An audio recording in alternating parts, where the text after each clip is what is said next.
യേശു മിശിഹായ്ക്ക് സ്തുതിയായിരിക്കട്ടെ. യേശുവിൽ ഏറ്റവും സ്നേഹം നിറഞ്ഞ ദൈവജനമേ, ഒരിക്കൽ കൂടി എസ്കറ്റോളജിയിലേക്ക് നിങ്ങളെ സ്നേഹപൂർവ്വം സ്വാഗതം ചെയ്യുന്നു. നമ്മൾ അന്ത്യക്രിസ്തുവിൻ്റെയും 666-ൻ്റെയൊക്കെ അവസാന ഭാഗത്തേക്ക് എത്തി നിൽക്കുകയാണ്.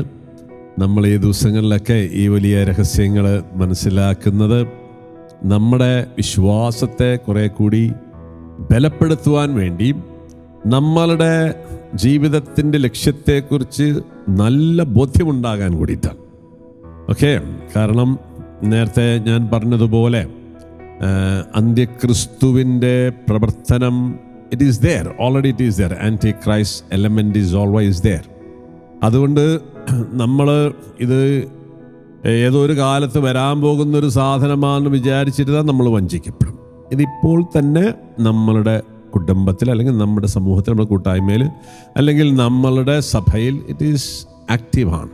ഓക്കെ, അപ്പോൾ അതുകൊണ്ട് അത് നമ്മൾ മനസ്സിലാക്കണം.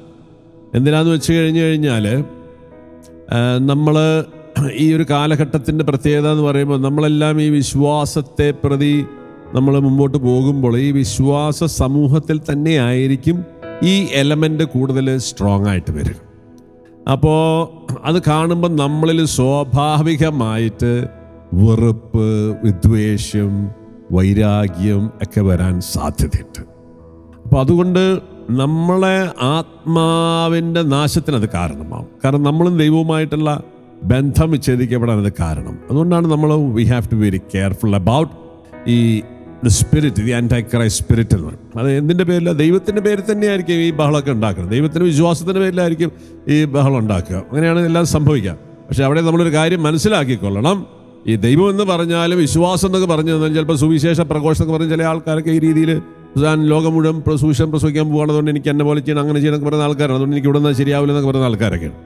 What ever it may be, ഇതൊക്കെ പറയുന്നത് ദൈവത്തിൻ്റെ പേരിലായിരിക്കും. പക്ഷെ നമ്മൾ ആ വ്യക്തിയുടെ പ്രവർത്തനത്തെ നോക്കേണ്ടത്, അവനിൽ സ്നേഹമുണ്ടോ, വിശ്വാസമുണ്ടോ, അവൻ നീതിപൂർവ്വം പ്രവർത്തിക്കുന്നവനാണോ, എളിമയുണ്ടോ, ക്ഷമിക്കാൻ പറ്റുന്നവനാണോ, ഇതൊക്കെയാണ് നമ്മൾ പരിശോധിക്കേണ്ടത്. അപ്പം നമ്മളിങ്ങനെ ദൈവത്തിൻ്റെ പേരും പറഞ്ഞ് സുവിശേഷ വേല എന്നും പറഞ്ഞു ലോക സുവിശേഷവൽക്കരണം പറഞ്ഞ് നടക്കുന്ന മഹാന്മാരുണ്ട്. ഇതൊക്കെ പറയുമ്പോഴും കാരണം എന്താണെന്ന് വെച്ച് കഴിഞ്ഞാൽ, ഇതിലൊന്നും എന്തില്ല? എളിമയില്ല, ക്ഷമിക്കാൻ പറ്റുന്നില്ല, സഹിക്കാൻ പറ്റുന്നില്ല, വിനയപ്പെടാൻ പറ്റുന്നില്ല, നമുക്ക് സ്നേഹിക്കാൻ പറ്റുന്നില്ല. എന്നിട്ട് നമ്മൾ ദൈവത്തിൻ്റെ പേരും പറഞ്ഞിട്ട് നമ്മളിങ്ങനെ പോവാണ്. അപ്പം ഇവിടെയാണ് ഇതൊക്കെ ഈ കാലഘട്ടത്തിൽ നമ്മളിൽ സംഭവിക്കുന്ന കാര്യങ്ങൾ. അപ്പം ഇവിടെയൊക്കെ നമ്മൾക്ക് എന്തുണ്ടാകണം? നമ്മൾക്ക് ഇവരുടെ പ്രവൃത്തി കാണുമ്പോൾ നമുക്ക് ദേഷ്യവും വെറുപ്പും തോന്നരുത്, അല്ലെങ്കിൽ മടുപ്പുണ്ടാകരുത്. ഇതാണ് നമ്മൾ പ്രത്യേകം ശ്രദ്ധിക്കുന്നത്. കാരണം നമ്മൾ പറയുന്ന ക്രിസ്തു എന്ന് പറയുന്ന എന്താണ്? അത് ദൈവം സ്നേഹമാണ്. ഈ ലോകത്തിൽ ഒരു മതത്തിലും ഒരു പുസ്തകത്തിൽ എഴുതിയിട്ടില്ല ദൈവം സ്നേഹമാണ്. കാരണം ദൈവം സ്നേഹമാണ് എന്ന് പറയുമ്പോഴുള്ളൊരു പ്രശ്നം എന്താണെന്ന് വെച്ച് കഴിഞ്ഞാൽ, സ്നേഹമാകണമെങ്കിൽ മിനിമം 2 പേര് വേണം, എങ്കിലേ സ്നേഹിക്കാൻ പറ്റുള്ളൂ. അപ്പം അതുകൊണ്ട് തന്നെ നമ്മളിന്ന് ഈ പറയുന്ന ദൈവിക സങ്കല്പങ്ങളൊക്കെ പറഞ്ഞു വരുമ്പോഴും, ഈ ഇസ്ലാമിലായാലും യഹൂദരുടെയിലായാലും ഇവരൊക്കെ വരുമ്പോൾ അവരെല്ലാം ഏകദൈവത്തിലുള്ള വിശ്വാസത്തിൽ പോകുന്നവരാണ്. നമ്മളെ വിശ്വാസം ഏകദൈവമാണെങ്കിൽ അതിൽ 3 പേരുണ്ട് നമ്മൾ വിശ്വസിക്കും. അപ്പം അതുകൊണ്ട് ഇവരുടെ 3 പേരുടെ സ്നേഹത്തിൻ്റെ കൂട്ടായ്മയാണ് ഈ ദൈവം എന്ന് പറയുന്നത്. 3 വ്യക്തികൾ, ഒരു സത്ത. ഓക്കെ, ആ സത്തയാണ് ലവ്, ആ സ്നേഹമാണ്. അപ്പം ഈ സ്നേഹത്തിൻ്റെ കൂട്ടായ്മയാണ്. അപ്പം ഇതാണ് യഥാർത്ഥ ദൈവം. അപ്പം ഈ ത്രിത്വിക, ഈ ആൻറ്റി ക്രൈസ്റ്റ് വരുമ്പോൾ നമ്മൾ കണ്ടു 3 എലമെൻറ്റ്സ് വരും. അവർ ഈ ദൈവികമായ ചില പ്രവർത്തന അടയാളങ്ങളൊക്കെ കാണിക്കും, വലിയ വലിയ അടയാളങ്ങൾ, അത്ഭുതങ്ങളൊക്കെ കാണിക്കും. പക്ഷേ എന്തുണ്ടാവില്ല? അവരെ നമ്മൾ നോക്കിയാൽ മനസ്സിലാവും, അവർക്ക് സ്നേഹം ഉണ്ടാവില്ല, ക്ഷമിക്കാൻ പറ്റില്ല, എളിമയുണ്ടാവില്ല, വിശ്വസ്ത ഉണ്ടാവില്ല, നീതിബോധം ഉണ്ടാവില്ല. ഇത് നമ്മൾ മനസ്സിലായിക്കോളും. അപ്പോൾ ഇതാണ് അതിൻ്റെ ഒരു ടെസ്റ്റ് നമ്മൾ മനസ്സിലാക്കേണ്ടത്.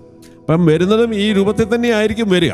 അപ്പം അതുകൊണ്ട് ഈ സ്നേഹമാണ് നമ്മൾ ഈ കാലഘട്ടത്തിൽ വളരെ നമ്മളെല്ലാവരും പരിശോധിക്കണം. നമുക്കിതെല്ലാം കാണുമ്പം ഒരു മടുപ്പുണ്ടാകാൻ സാധ്യതയുണ്ട്. ഞാൻ കഴിഞ്ഞ ദിവസം മണിപ്പൂർ വരെ പോയിരുന്നു. അപ്പോൾ അവിടെ ചെന്നപ്പോഴും നമ്മൾ കാണുന്ന വെച്ചാൽ, നമ്മൾ ഈ അവിടെ 2-3 ഗോത്രങ്ങൾ തമ്മിലുള്ള സംഘർഷം നടക്കുകയാണ്. അപ്പം അതിൻ്റെ പുറകിൽ കുറേ പൊളിറ്റിക്കൽ, അവർ കുറേ എണ്ണ കോരി ഒഴിക്കുന്നുണ്ട്. അങ്ങനെ എല്ലാം കൂടി ആകെ മെസ്സാക്കിയിരിക്കുകയാണ്.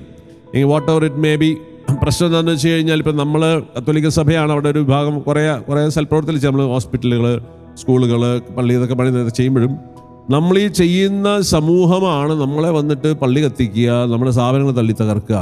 ഒക്കെ ചെയ്യുമ്പോൾ നമുക്ക് എന്ത് തോന്നുന്നു? ഒരു ദേഷ്യം വരും അല്ലേ? ഇവർക്ക് എന്തിനാണ് നമ്മൾ സേവിക്കുന്ന ഒരു തോന്നലാണ്. ഇവർക്ക് വേണ്ടി ഈ സേവനം ചെയ്യുന്ന സ്കൂളുകൾ നമ്മൾ പഠിപ്പിക്കുകയാണ്, അവിടെ പോയി പഠിപ്പിക്കുകയാണ്. അപ്പോൾ ഇങ്ങനെയൊക്കെ ചെയ്യുമ്പോഴും ഇവർ നമ്മുടെ പള്ളികളെ ആക്രമിക്കുകയാണ്, ഇവർക്ക് ദേഷ്യം വരുന്നതിനകത്ത്. അപ്പോൾ എന്ന് പറഞ്ഞതുപോലെ ഈ കാലഘട്ടത്തിൽ നമ്മൾ ഈ സ്നേഹത്തിൻ്റെ പ്രവൃത്തി ചെയ്യുമ്പോഴും തിരിച്ച് ചില എതിർ പ്രവൃത്തികൾ വരും. This Antichrist element. കാരണം ഈ എതിർപ്പ് എന്ന് പറയുന്നത് നമ്മൾ മനസ്സിലാക്കണം, അവസാന നാളുകളിൽ അത് ക്രിസ്ത്യാനിക്കെതിരെയായിട്ടാണ് വരിക. അത് നമ്മൾ മനസ്സിലാക്കണം. അപ്പം നമ്മൾ സ്നേഹത്തിലും ഇവരോട് കാരുണ്യവും സ്നേഹവും കാണിച്ച് പല പരിപാടികൾ ചെയ്തുകൊണ്ടിരിക്കുമ്പോഴും ഇവരിതൊന്നും മനസ്സിലാക്കാതെ നമ്മളെ എതിർക്കും, നമ്മൾ നശിപ്പിക്കാനുള്ള പരിപാടി. അപ്പോൾ ആ സമയം വരുമ്പോഴും നമ്മളിൽ മടുപ്പുണ്ടാകരുത്, നമ്മൾക്ക് അവരുടെ ദേഷ്യമുണ്ടാകരുത്. പ്രത്യേകിച്ച് ഇപ്പോൾ നമ്മളറിയാം, നോർത്ത് ഇന്ത്യയിലും മണിപ്പൂർ മാത്രമല്ല എല്ലാ സ്ഥലത്തും ഈ ആൻറ്റി ക്രൈസ്റ്റ് എലമെൻ്റ് ഇങ്ങനെ പൊന്തി വന്നുകൊണ്ടിരിപ്പുണ്ട് ഇപ്പം തന്നെ. അപ്പോൾ ഇത് പൊന്തി വരുമ്പോൾ നമ്മൾ വിചാരിക്കും ഇവരെയൊക്കെ നാക്കിയിട്ട് എന്താ കാര്യം, ഇവർക്ക് വേണ്ടി ശുശ്രൂഷിച്ചിട്ട് എന്താ കാര്യം, ഇവരിപ്പോൾ വിദ്യാഭ്യാസം കൊടുത്തിട്ട് എന്താ കാര്യം എന്നൊക്കെ ഇതിനൊരു മടുപ്പ് നമുക്ക് തോന്നും. അങ്ങനെ കാരണം അതൊരു ദേഷ്യത്തിൽ നിന്നും ഒരു നമുക്ക് ഒരു മടുപ്പിൽ നിന്നൊക്കെ വരുന്ന ഒരു ദേഷ്യമാണ്. അത് നമ്മളിൽ ഉണ്ടാകരുത്. കാരണം ഈ കാലഘട്ടത്തിൽ അത്തരം ഒരു വികാരം നമ്മളിൽ ഉണ്ടാക്കുക എന്നുള്ളതാണ് സാത്താൻ്റെ പ്രത്യേകത. ഓക്കെ, അപ്പോൾ ഇവിടെയാണ് നമ്മൾ മനസ്സിലാക്കേണ്ടത് ഈ ആൻറ്റി ക്രൈസ്റ്റ് എന്ന് പറയുന്ന ആ വ്യക്തി, ആ പ്രവാചകൻ അല്ലെങ്കിൽ ആ മൃഗം, അത് രണ്ടാമത്തെ ഒരു മൃഗമുണ്ട്. ഇവനെ ആരാധിക്കുക, ഇവൻ്റെ ബിംബത്തെ ജീവൻ കൊടുക്കുന്നതൊക്കെ ഇത് രണ്ടാമത്തെ വ്യാജ പ്രവാചകൻ. ഇവരെല്ലാം വന്നിട്ട് അടിക്കുന്നത് ആരെയാന്ന് ചോദിച്ചു കഴിഞ്ഞാൽ ക്രിസ്ത്യാനികളെ അടിക്കും, വിശ്വാസത്തിൽ നിൽക്കുന്നത് നമ്മളെ അടിക്കും. അപ്പം നമ്മളെ അടിക്കുമ്പോൾ, നമുക്കെതിരായിട്ട് ഇവർ പ്രവർത്തിക്കുമ്പോൾ നമ്മുടെ ഉള്ളിൽ വെറുപ്പും വിദ്വേഷവും വൈരാഗ്യം വന്നു കഴിഞ്ഞാൽ സർപ്പം വിജയിക്കും. അതാണ് അവന് വേണ്ടത്. അപ്പം ഇതുകൊണ്ട് നമ്മൾ വളരെ ശ്രദ്ധയുള്ളവരായിരിക്കണം ഈ കാലഘട്ടത്തിൽ. വെളിപാട് പുസ്തകത്തിൽ നമ്മൾ 12-ാമത്തെ അധ്യായത്തിൽ നമ്മൾ കാണുന്നുണ്ട് ഒരു സ്ത്രീയും സർപ്പവും തമ്മിലുള്ള യുദ്ധത്തെക്കുറിച്ച് നമ്മൾ പറയും അല്ലേ. സ്വർഗത്തിൽ വലിയൊരു അടയാളം കാണപ്പെട്ടു. സൂര്യനെ ഉടയാടയാക്കിയ ഒരു സ്ത്രീ, അവളുടെ പാദങ്ങൾക്കിടയിൽ ചന്ദ്രൻ, ശിരസിൽ 12 നക്ഷത്രങ്ങൾ കൊണ്ടുള്ള കിരീടം. അവൾ ഗർഭിണിയായിരുന്നു. പ്രസവവേദനയാൽ അവൾ നിലവിളിച്ചു. പ്രസവ ക്ലേശത്താൽ അവൾ ഞെരുങ്ങി. സ്വർഗത്തിൽ മറ്റൊരു അടയാളം കൂടി കാണപ്പെട്ടു. ഇതാ അഗ്നിമയനായ ഒരു ഉഗ്രസർപ്പം, അതിന് 7 തലയും 10 കൊമ്പും, തലയിൽ 7 കിരീടങ്ങൾ. അതിൻ്റെ വാൽ ആകാശത്തിലെ നക്ഷത്രത്തിൽ 3-1 വാരിക്കൂട്ടി ഭൂമിയിലെറിയും. അങ്ങനെ ഈ സ്ത്രീയും സർപ്പവും തമ്മിലുള്ള ഒരു ശത്രുതയുണ്ട്. അപ്പം ഈ ശത്രുത നമ്മൾ മനസ്സിലാക്കണം. ഈ ശത്രുതയിൽ ഈ സ്ത്രീ നമ്മൾ പരിശുദ്ധ അമ്മയാണ്, സഭയെന്ന് പറഞ്ഞാൽ പരിശുദ്ധ അമ്മ, രണ്ടും നമ്മൾ ഇങ്ങനെ പഠിക്കുന്നുണ്ട്. അപ്പം പരിശുദ്ധ അമ്മ അവസാന കാലഘട്ടങ്ങളിൽ നമ്മൾ ഇതിനെക്കുറിച്ച് കുറച്ച് ഡീറ്റെയിൽ ആയിട്ട് അടുത്തൊരു ക്ലാസ്സുകൾ വരുന്നതായിരിക്കും, പരിശുദ്ധ മറിയത്തിൻ്റെ റോൾ. കാരണം ഈ സർപ്പവുമായിട്ടുള്ള യുദ്ധത്തിൽ, ഈ അവസാന നാളുകളിലെ യുദ്ധത്തിൽ നമ്മൾ ക്രിസ്ത്യാനികളെ സഹായിക്കുന്ന പരിശുദ്ധ മറിയമായിരിക്കും. കാരണം പരിശുദ്ധ അമ്മയും സർപ്പവും തമ്മിലുള്ള ശത്രുത ഉൽപ്പത്തി പുസ്തകം മുതലുള്ള ഒരു ശത്രുതയാണ്. അപ്പോൾ ആ ശത്രുതയുടെ ഭാഗമായിട്ട് ഇവർ തമ്മിലൊരു ശത്രുത ഉണ്ടാകുമെന്നും ഈ ശത്രുതയുടെ സമയത്ത് അവസാന കാലങ്ങളിൽ ഈ വെളിപാട് പുസ്തകം 12-ാമത്തെ അധ്യായം ഇങ്ങനെയാ പറയുക 15 മുതൽ, സ്ത്രീയെ ഒഴുക്കിക്കളയാൻ സർപ്പം തൻ്റെ വായിൽ നിന്ന് നദി പോലെ ജലം അവളുടെ പിന്നാലെ പുറപ്പെടുവിച്ചു. എന്നാൽ ഭൂമി അവളെ സഹായിച്ചു. അത് വായ തുറന്ന് സർപ്പം വായിൽ നിന്ന് ഒഴുക്കിയ നദിയെ വിഴുങ്ങിക്കളഞ്ഞു. അപ്പോൾ സർപ്പം സ്ത്രീയുടെ നേരെ കോപിച്ചു. ദൈവകൽപ്പനകൾ കാക്കുന്നവരും യേശുവിന് സാക്ഷ്യം വഹിക്കുന്നവരുമായി അവളുടെ സന്താനങ്ങളിൽ ശേഷിച്ചിരുന്നവരോട് യുദ്ധം ചെയ്യാൻ അത് പുറപ്പെട്ടു. അത് സമുദ്രത്തിൻ്റെ മണൽത്തിട്ടയിൽ നിറയുറപ്പിച്ചു. അപ്പം ഈ സ്ത്രീയുടെ സന്തതി യേശുക്രിസ്തുവിന് സാക്ഷ്യം നൽകുന്നവരെ എതിരായിട്ടാണ് അവൻ്റെ പിന്നീട് പ്രവർത്തനം വരുന്നത്. അപ്പോൾ സ്ത്രീയെ ഉപദ്രവിക്കാൻ സാധിക്കാതെ വന്നപ്പോൾ ഇങ്ങനെ ക്രിസ്തുവിന് സാക്ഷ്യം. അപ്പം നമ്മൾ മനസ്സിലാക്കേണ്ട ഈ അവസാന നാളുകളിൽ നമ്മളെ ആയിരിക്കും ടാർഗറ്റ് ചെയ്യുക. ആരാണ് ടാർഗറ്റ് ചെയ്യുക? നമ്മൾ സഹായിക്കുകയും സ്നേഹിക്കുകയും ചെയ്യുന്ന വ്യക്തികൾ തന്നെയായിരിക്കും. ഓക്കെ, അപ്പോൾ ഇങ്ങനെ വരുമ്പോൾ പരിശുദ്ധ അമ്മയൊക്കെ നമുക്ക് നല്ലൊരു റോൾ മോഡലാണ്. സ്വന്തം പുത്രൻ്റെ കൂടെ നടന്ന് 12 ശിഷ്യന്മാരും അതിനെല്ലാം തീറ്റിപ്പോറ്റി ഇതിനെല്ലാം വേണ്ട എല്ലാം ഭക്ഷണമെല്ലാം ഉണ്ടാക്കി കൊടുത്ത അതിൽ ഒരുത്തൻ തന്നെ അവൻ്റെ കുതികാല് വെട്ടുന്നു, അവനെ ചതിക്കുന്നു, അവനെ ചതിച്ച് 30 വെള്ളിക്കാശിന് ചതിക്കുന്നു, വേറൊരുത്തൻ തള്ളിപ്പറഞ്ഞു പോകുന്നു. ഇങ്ങനെയൊക്കെ ആ 12 പേര് തന്നെ ആ അമ്മയുടെ മകനെ അതിക്രൂരമായി പീഡിപ്പിച്ച് അല്ലെങ്കിൽ വഞ്ചിച്ച് ചതിച്ചു പോയ ആ പ്രവൃത്തി കാണുമ്പോൾ സ്വാഭാവികമായിട്ടും നമുക്ക് ദേഷ്യവും വെറുപ്പൊക്കെ തോന്നാം. എന്നാൽ നമ്മൾ കാണുന്നുണ്ട് പരിശുദ്ധ അമ്മ യേശുവിന് ഉത്ഥാന ശേഷം ഈ അപ്പസ്തോലന്മാരെ എല്ലാം വിളിച്ചു കൂട്ടി, ഒരു വിരോധമില്ല, ഒരു ദേഷ്യമില്ല, ആരോടും പരിഭവമില്ല, പരാതിയില്ല. എല്ലാവരെയും ഒരുമിച്ച് കൂട്ടി സെഹിയോൻ മാളികയിൽ ഒരുമിച്ചിരുന്ന് പ്രാർത്ഥിക്കണം. ഈശോ പറഞ്ഞിരുന്നു, എന്താ പറഞ്ഞത്? നിങ്ങൾ പരിശുദ്ധാത്മ നിങ്ങളുടെ മേൽ വരും, അതുവരെ നിങ്ങൾ കാത്തിരിക്കണം. അങ്ങനെ മാതാവിൻ്റെ ആ പ്രവൃത്തി, തന്നെയും തൻ്റെ മകനെയും ഒക്കെ ചതിക്കുകയും തള്ളിപ്പറയുകയും ചെയ്തവരെയൊക്കെ സ്നേഹിക്കുന്ന ആ സ്നേഹം, ഇത് അവസാന കാലഘട്ടങ്ങളിൽ നമ്മളിലുണ്ടാവണം, സഭയിലുണ്ടാവണം. അല്ലെങ്കിൽ സർപ്പം വിജയിക്കും. ഓക്കെ, സാത്താൻ ഇങ്ങനെ ഒരു അടിയടിച്ചു, യേശുവിനെ തകർത്തു, യൂദാസിൻ്റെ സഹായം തേടി യേശുവിനെ വഞ്ചിച്ചു, പത്രോസിനെ കൊണ്ട് തള്ളിപ്പറയിപ്പിച്ചൊക്കെ ചെയ്ത് കഴിഞ്ഞപ്പോഴത്തേക്കും മാതാവിന്, പിന്നെ ആ പടം മാതാവേ ഉള്ളൂ, മാതാവിന് ഇവരോടൊക്കെ ദേഷ്യവും വെറുപ്പാണെങ്കിൽ എന്തായി? അവൻ വിജയിച്ചു ഇല്ലേ? യേശു ഒരു രീതിയിൽ സാത്താൻ്റെ തല തകർത്തതാണ്. എവിടെ? കുരിശിൽ തകർത്തു. യേശുവിൻ്റെ ജീവിതം ഇവരെല്ലാം സ്നേഹിച്ചുകൊണ്ട് യേശു സാത്താൻ്റെ തല തകർത്തു. പക്ഷേ യേശു തല തകർത്താലും പരിശുദ്ധ അമ്മയ്ക്ക് ഇവരോട് ദേഷ്യവും വെറുപ്പും. എന്താണ്? ഇവരെല്ലാം തീറ്റി പോറ്റിയിട്ട് ഇവരെല്ലാം യേശുവിനെ ചതിക്കുകയും വഞ്ചിക്കുകയും തള്ളിപ്പറയുകയും ചെയ്തെന്ന് പറഞ്ഞ ശേഷം ആ വികാരം വന്നിട്ട് മാതാവിന് വെറുപ്പും ദേഷ്യവും അവരോട് ദേഷ്യമില്ലാതെ ഇവന്മാരൊക്കെ ഏതെങ്കിലും വഴിക്ക് പോയിക്കട്ടെ, ഞാനിനി നിങ്ങളെ നോക്കുന്നില്ല എന്ന് പറഞ്ഞ് വിചാരിച്ചിരിക്കുകയായിരുന്നെങ്കിൽ സർപ്പം വീണ്ടും വിജയിക്കും. ഓക്കെ, അപ്പോൾ ഇവിടെയാണ് നമ്മൾ ഈ അവസാന കാലഘട്ടങ്ങളിൽ ഇതേപോലത്തുള്ള നമ്മളെ ടാർഗറ്റ് ചെയ്യും, നമ്മൾ നന്മ ചെയ്യും, നമ്മൾ സഹായിക്കുന്നവർ തന്നെ നമുക്കിട്ട് ഉപദ്രവവും പ്രശ്നങ്ങളായിട്ട് വരും. ഇപ്പോൾ നമ്മൾ പല സ്ഥലങ്ങളിൽ, ഇപ്പോൾ ക്രിസ്തീയ സ്കൂളുകൾ നോർത്ത് സൈഡിലൊക്കെ കാണുന്നുണ്ട്, നമ്മുടെ പേര് വെക്കാൻ പാടില്ല, നമ്മൾ കുരിശ് വെക്കാൻ പാടില്ല. ആരാണ്? നമ്മളിവരെ പഠിപ്പിക്കുന്നവരാണ്, അവർ തന്നെയാണ് നമ്മുടെ മെക്കെട്ടുകൾ. ഇതൊക്കെ വരുമ്പോൾ നമുക്ക് എന്ത് തോന്നണം? ദൈവമേ, ഇവർ ചെയ്യുന്ന എന്താണെന്ന് ഇവരറിഞ്ഞില്ല, ഇവരോട് ക്ഷമിക്കണമേ. ഇങ്ങനെ പ്രാർത്ഥിക്കാം. കാരണം നമ്മൾ ഏതെങ്കിലും രാഷ്ട്രീയ പാർട്ടിക്കോ ഏതെങ്കിലും ഒരു BJP അല്ലെങ്കിൽ RSS അല്ലെങ്കിൽ മുസ്ലിം സമുദായങ്ങൾക്കെതിരായിട്ടല്ല നമ്മുടെ യുദ്ധം. നമ്മുടെ യുദ്ധം സർപ്പത്തിനെതിരായിട്ടാണ്. ഇതിനെക്കുറിച്ച് വളരെ വ്യക്തത വേണം.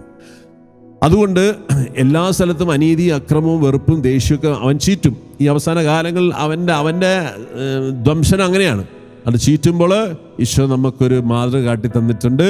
അത് ഏറ്റവും ഭീകരമായ രീതിയിൽ വിഷം തുപ്പിയത് കാൽവരി മലയിലാണ് നമ്മൾ കാണുന്നത്. അത് ക്രൂരമായ രീതിയിൽ യേശു ക്രിസ്തുവിനെ പീഡിപ്പിക്കും. അവിടെയും എത്ര സ്നേഹത്തോടെയാണ് എല്ലാവരെയും കൈകാര്യം ചെയ്ത്. And he one the battle. അപ്പോൾ ഈ അവസാന നാളുകളിൽ നമ്മൾക്കും ഇതുപോലെയുള്ള പ്രശ്നങ്ങൾ ഉണ്ടാകുമ്പോൾ മടുപ്പും ദേഷ്യവും ഉണ്ടാകാൻ സാധ്യതയുണ്ട്. അവിടെ നമ്മൾ സ്നേഹം പുറപ്പെടുവിക്കാൻ നമ്മൾ തയ്യാറാകണം. ഓക്കെ, ഇവിടെയാണ് നമുക്ക് ശക്തി വേണ്ടത്. ഇതിനാണ് ശക്തി എന്ന് പറയുന്നത്. അപ്പം ഇതിനു വേണ്ടി നമ്മൾ ഒരുങ്ങണം. അപ്പം ഇതൊക്കെ സംഭവിച്ചുകൊണ്ടിരിക്കും, ഇതിൻ്റെ ഇടയിലൊക്കെ സംഭവിക്കും. എൻ്റെ പൂർണ്ണ രൂപം നാളെ അല്ലെങ്കിൽ അടുത്ത നാളുകളിൽ അവൻ രൂപമെടുത്ത് പുറത്ത് വന്ന് അതിഘോരമായ പീഡനം, അതായത് ഏകദേശം 3.5 വർഷം 42 മാസം അതിഭീകരമായ പീഡനം ഉണ്ടാകാൻ പോകുന്ന ദിവസങ്ങൾ വരുന്നുണ്ട്. പക്ഷേ ആ ദിവസം വരെ നമ്മൾ നോക്കിയിരിക്കേണ്ടത് it is already begun, it is already started there. അപ്പോൾ അതുകൊണ്ട് നമ്മളിൽ ഈ സ്നേഹം പറ്റിപ്പോകരുത്. എന്തു വില കൊടുത്ത് നമ്മൾ തിന്മയെ നന്മ കൊണ്ട് കീഴടക്കും. സ്നേഹത്തെ നമ്മൾ പുറപ്പെടുവിക്കുക. എത്ര ക്രൂരമായിട്ട് തിന്മ നമ്മളെ പീഡിപ്പിച്ചാലും നമ്മളിൽ നിന്ന് എന്തേ വരാൻ പാടുള്ളൂ? നമ്മളിൽ നിന്ന് സ്നേഹമേ വരാൻ പാടുള്ളൂ. This is our testimony. ഇതാണ് അവസാന കാലങ്ങളിൽ നമ്മൾ കൊടുക്കാൻ പോകുന്നത്. അല്ലാണ്ട് നമ്മൾ ആരെങ്കിലും മരിച്ചവരെ ഉയർപ്പിച്ചിട്ടല്ല വലിയ അത്ഭുതങ്ങൾ കാണിക്കാം. അതൊക്കെ ഇനി ചിലപ്പോൾ നല്ല കാര്യം നടന്നോട്ടെ, കുഴപ്പമില്ല. പക്ഷെ അതിൻ്റെയൊക്കെ അപ്പുറത്തേക്ക് അവൻ്റെ ചങ്കിൽ കുത്തിയപ്പോൾ അതിൽ ഒഴുകി വന്നത് വെറുപ്പും വിദ്വേഷവും അഗ്നിയും ഗന്ധകവും അല്ല വന്നത്. അവൻ്റെ ചങ്ക് കുത്തി തുറന്നപ്പോൾ അതിൽ നിന്ന് ജലവും രക്തവും വന്നു. ആ രക്തത്താൽ കണ്ണുപൊട്ടനായ ലോങ്കിനൂസിനെ സുഖപ്പെടുത്തിയ ദൈവത്തിൻ്റെ കാരുണ്യത്തിൻ്റെ സ്നേഹം ഒഴുകി വന്നു. ഈ സ്നേഹം നമ്മളിൽ നിന്ന് വരാൻ സാധിക്കണം. അത് വരണമെന്നുണ്ടെങ്കിൽ എന്ത് വേണം? അതിനാണ് നമ്മുടെ സഭാപൂർവ്വ പിതാക്കന്മാർ, വിശുദ്ധ പിതാക്കന്മാർ നമ്മളെ പഠിപ്പിക്കുന്നുണ്ട്. പരിത്യാഗം, ഓക്കെ, അതുപോലെ തന്നെ ഉപേക്ഷ. ഈ 2 പുണ്യങ്ങൾ നമ്മൾ പഠിക്കണം. എങ്കിൽ മാത്രം നമുക്ക് ഈ ക്രൂരമായ പീഡനങ്ങൾ വരുമ്പോൾ സ്നേഹം പുറപ്പെടുവിക്കാൻ സാധിക്കത്തുള്ളൂ. അപ്പോൾ ഇതിനാണ് നമ്മൾ ഉപവാസവും പ്രാർത്ഥനയൊക്കെ ആവശ്യമാണെന്ന് പറയുന്നത്. അപ്പോൾ ഈ ലോകത്തിലെ വസ്തുക്കളൊക്കെ പരിത്യജിച്ച് നമ്മൾ കുറേ സാധനങ്ങളൊക്കെ ഉപേക്ഷ വരുത്തി അങ്ങനെ ഒരു ലൈഫ് സ്റ്റൈല് നമ്മൾ ഈ കാലഘട്ടത്തിൽ പരിശീലിച്ചെടുക്കണം. അങ്ങനെ എടുത്താൽ മാത്രമേ നമുക്ക് ഇത്തരത്തിലുള്ള വെറുപ്പിൻ്റെ, വിദ്വേഷത്തിൻ്റെ, അനീതിയുടെ, അക്രമത്തിൻ്റെയൊക്കെ അരൂപികൾ നമ്മുടെ മേൽ അയക്കുമ്പോൾ നമ്മൾക്ക് അവരെ സ്നേഹത്തോടെ, കാരണം ഇവരെല്ലാം ദൈവത്തിൻ്റെ മക്കൾ തന്നെയാണ്. യേശുവിനെ കുന്തം കൊണ്ട് കുത്തിയ ലോങ്കിനൂസും പീലാത്തോസും സീസറൊക്കെ ദൈവത്തിൻ്റെ മക്കളാണ്. അതുകൊണ്ട് യേശുവിന് ആരോടും ഒരു വിരോധമില്ല. കാരണം ഈശോയാണ് അവരെല്ലാം സൃഷ്ടിച്ചത്, അവനിലൂടെയാണ് ഇവരെല്ലാം ഉണ്ടായത്. താൻ സൃഷ്ടിച്ച ഒന്നിനെയും ദൈവം പുച്ഛിച്ച് തള്ളില്ല. അത് ദൈവത്തിന് സാധ്യമല്ല. പക്ഷേ അവരെ പുറകിൽ പ്രവർത്തിക്കുന്ന അരൂപി. അപ്പോൾ ഈ അരൂപിനെയാണ് നമ്മൾ ഈ നാളുകളിൽ പഠിക്കുന്നത്. അപ്പം അതുകൊണ്ട് ഈ ഒരു കാര്യം നമ്മൾ മനസ്സിൽ വെക്കണം. എന്നിട്ട് നമ്മൾ അവസാനത്തെ ഇതിലേക്ക് നമ്മൾ എത്തുകയാണ്. മൃഗത്തിനെ അവരോഹിക്കുന്ന വ്യാജ പ്രവാചകൻ, ഇവരെല്ലാം പ്രത്യക്ഷപ്പെടും. ഇവരെല്ലാം ക്രിസ്ത്യാനിക്കെതിരായി, ക്രിസ്തുവിനെതിരായിട്ടെല്ലാം ആൻറ്റി ക്രൈസ്റ്റ് എലമെൻറ്റ്സ് വരികയാണ്. അങ്ങനെ വന്ന് ഇതെല്ലാം ചെയ്തിട്ട് ഇവർക്ക് എന്തു സംഭവിക്കും? ഇതാണ് നമ്മൾ അവസാനമായിട്ടൊന്ന് മനസ്സിലാക്കാൻ പോകുന്നത്. അപ്പോൾ വെളിപാട് പുസ്തകം 19-ാമത്തെ അധ്യായം വചനം ഇങ്ങനെ പറയുകയാണ്. നിർണായകമായ ഒരു യുദ്ധം നടക്കുന്നുണ്ട്. 17 മുതൽ. സൂര്യനിൽ നിൽക്കുന്ന ഒരു ദൂതനെ ഞാൻ കണ്ടു. അവൻ മധ്യ ആകാശത്തിൽ പറക്കുന്ന സകല പക്ഷികളോടും വലിയ സ്വരത്തിൽ വിളിച്ചു പറഞ്ഞു, ദൈവത്തിൻ്റെ മഹാവിരുന്നിന് വരുവിൻ. രാജാക്കന്മാർ, സൈന്യാധിപന്മാർ, ശക്തന്മാർ എന്നിവരുടെയും കുതിരകളുടെയും അവയുടെ പുറത്തിരിക്കുന്നവരുടെയും സ്വതന്ത്രരും അടിമകളും ചെറിയവരും വലിയവരുമായ എല്ലാവരുടെയും മാംസം ഭക്ഷിക്കുന്നതിന് ഒന്നിച്ചു കൂടുവിൻ. അപ്പോൾ അശ്വാരൂഢനോടും അവൻ്റെ സൈന്യനിരയോടും യുദ്ധം ചെയ്യാൻ മൃഗവും ഭൂമിയിലെ രാജാക്കന്മാരും അവരുടെ സൈന്യങ്ങളും ഒന്നിച്ചു കൂടിയിരിക്കുന്നത് ഞാൻ കണ്ടു. അപ്പോൾ അവസാന കാലഘട്ടങ്ങളിലേക്ക് എത്തുമ്പോൾ ഇവരിങ്ങനെയൊക്കെ പ്രവർത്തിച്ചു വന്ന് നമ്മൾ കാണുന്നത് പോലെ ആ പിശാചിൻ്റെ സന്തതികളെ 2 മൃഗങ്ങൾ രൂപമെടുത്ത് വരികയും ഈ പറഞ്ഞ പോലെ സഭയെയും ക്രിസ്ത്യാനികളെ നമ്മളെ പീഡിപ്പിക്കുന്ന ഒരു അവസ്ഥയിലേക്ക് എത്തും. അങ്ങനെയൊക്കെ വളരെ വളരെ ഭീകരമായ അക്രമവും അനീതിയും അവർ പുറപ്പെടുവിക്കുന്ന ഒരു അവസ്ഥയൊക്കെ ഉണ്ടാവും. അതൊക്കെ കഴിഞ്ഞതിന് ശേഷം വചനം നമ്മളോട് പറയും ഇവർക്ക് എന്ത് സംഭവിക്കും. വെളിപാട് പുസ്തകം 19-ാമത്തെ അധ്യായം 20-ാമത്തെ വചനം പറയണം, മൃഗം പിടിക്കപ്പെട്ടു. അതിനോടൊപ്പം അതിൻ്റെ മുൻപാകെ അടയാളങ്ങൾ കാണിച്ച് മൃഗത്തിൻ്റെ മുദ്ര സ്വീകരിക്കുകയും അതിൻ്റെ സാദൃശ്യത്തെ ആരാധിക്കുകയും ചെയ്തിരുന്നവരെ പാപത്തിലേക്ക് വശീകരിച്ചിരുന്ന വ്യാജ പ്രവാചകനും പിടിക്കപ്പെട്ടു. ഇരുവരും ഗന്ധകമെരിയുന്ന അഗ്നി തടാകത്തിലേക്ക് ജീവനോടെ എറിയപ്പെട്ടു. അപ്പം ഇവരുടെ പ്രവർത്തനത്തിൽ വന്നു കഴിഞ്ഞ് അവസാനം ഇവര് യേശു ക്രിസ്തു പ്രത്യക്ഷനാകുകയും ഇവരെ പിടിക്കപ്പെടുകയും ഇവരെ ജീവനോടെ ദൈവദൂതന്മാര് അഗ്നി തടാകത്തിലേക്ക് എറിയപ്പെടുന്ന ഒരവസ്ഥയിലേക്ക് എത്തുകയാണ്. ഇതാണ് ഇവരുടെ അവസാനം എന്ന് പറയുന്നത്.